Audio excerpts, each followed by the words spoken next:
નમસ્કાર મિત્રો, તમારે એક નવા વિડીયોમાં હાર્દિક સ્વાગત કરીએ. તો મિત્રો આપણે વાત કરીએ ગુજરાતની અંદર ધીરેન્દ્ર શાસ્ત્રી રાજકોટની અંદર મોટા ધમાકા. જે હા મિત્રો, વાત કરીએ તમે બધા લોકો જાણતા ન હોય તો કહી દઉં, ગણતરી કલાકોની અંદર જ ધીરેન્દ્ર શાસ્ત્રી રાજકોટ પધારી રહ્યા છે કથા કરવા. હવે આ કથા દરમિયાન ઘણા બધા લોકો વિવાદના અંદર મેદાનમાં ઉતારવાના છે. ઘણા બધા લોકો, જી હા મિત્રો, વાત કરીએ તો ધીરેન્દ્ર શાસ્ત્રી રાહ જોઈને બેઠા છે. જયેન્દ્ર પંડ્યાને લઈને ઘણા બધા લોકો ધીરેન્દ્ર શાસ્ત્રીને વિરોધ કરવા મેદાનમાં ઉતરી ગયા. શું સૌથી મોટા સમાચાર મળી રહ્યા છે પ્રોપર તેમને બધા લોકોને બતાવવા જઈ રહ્યો છું કે હું. નમસ્કાર મિત્રો, તમારું એક નવા વિડીયોમાં હાર્દિક સ્વાગત છે.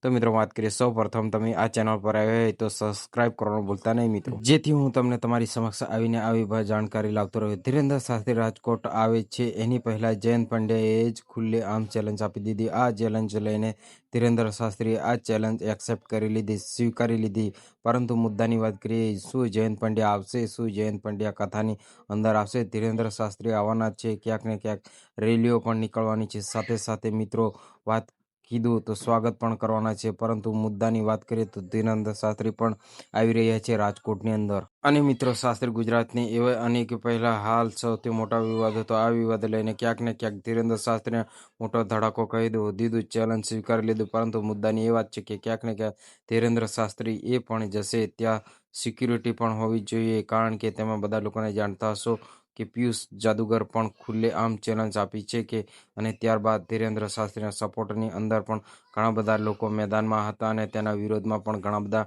નેતાઓ છે. પરંતુ ક્યાંક ને ક્યાંક ગઈકાલે જ થઈ રહ્યું છે ધીરેન્દ્ર શાસ્ત્રી ઉપર આવા મોટા ને મોટા નિર્ણયો. અને મિત્રો, ગઈકાલે જે થવા જઈ રહ્યું છે એને તારીખ 5ના રોજ ધીરેન્દ્ર શાસ્ત્રી આવી રહ્યા છે. કથા હશે સાથે. મિત્રો વાત કરીએ 5 અને 7, આ 3 દિવસ રહેવાના છે ધીરેન્દ્ર શાસ્ત્રી. આ 3 દિવસ દરમિયાન શું જયંત પંડ્યા આવશે અને ક્યાંક ને ક્યાંક તેને સીધો સવાલ કરી નાખશે? 3 કહ્યા હતા કે 3 પ્રશ્નો હું તમને પૂછીશ, 3 પ્રશ્નોના સવાલ જવાબ તમારે દેવાના છે. શું આપી દઈશ તો 1 કરોડ રૂપિયા ધીરેન્દ્ર શાસ્ત્રી આપશે. હવે ધીરેન્દ્ર શાસ્ત્રીને શું પૈસાની જરૂર છે? ભાઈ, તેની પાસે ઓલરેડી ઘણા બધા પૈસા છે.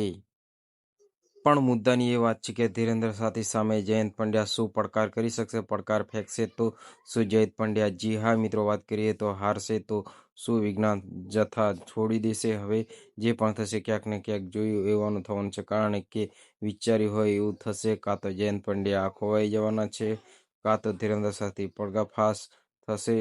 જે પણ ક્યાંક ને ક્યાંક જોઈએ થવાનું છે તે ઇન્ટરેસ્ટિંગ થવાનું છે.